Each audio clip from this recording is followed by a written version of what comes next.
Siamo con Massimo Cestaro, segretario SPI-CGIL del Veneto. C'è stato il referendum, quorum non raggiunto, però sono necessarie delle considerazioni e poi cosa succederà adesso?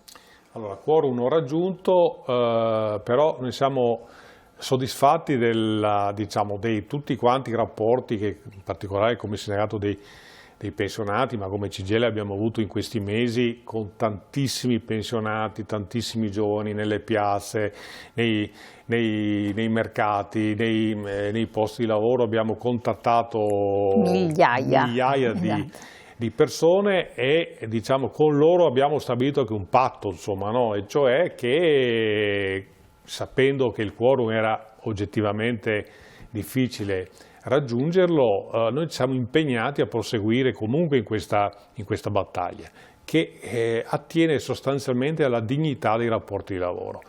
Il quorum non è stato raggiunto, ma continueremo ad andare avanti perché le esigenze ci sono e sono sotto gli occhi di tutti, insomma, per non parlare degli incidenti sul lavoro che insomma è una pagina drammatica di questo Paese. E noi pensavamo e pensiamo che con quel referendum, quindi individuando anche le responsabilità nella gestione dei rapporti di lavoro, si potesse attenuare un fenomeno assolutamente sconcertante.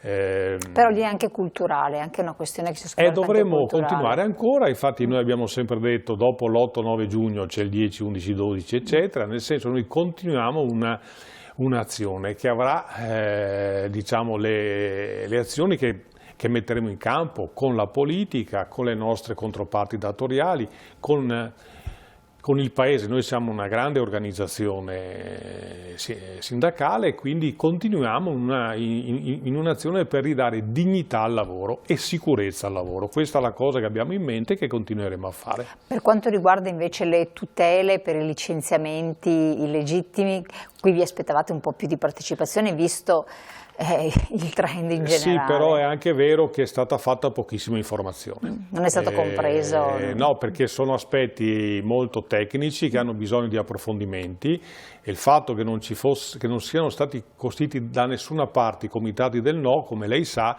ha impedito anche alle emittenti locali di fare i dibattiti che avrebbero consentito di fornire maggiori informazioni alle persone. Questa cosa non è stata possibile, devo dire che anche il servizio pubblico radiotelevisivo non ha brillato dal punto di vista dell'informazione. Sappiamo che la cosa è così, ma noi ostinatamente e testardamente continueremo a proseguire su questa strada. Quindi la questione non è chiusa, ma è soltanto una prima tappa, un primo passaggio. Intanto siete riusciti a indire il referendum, che era già un ottimo risultato.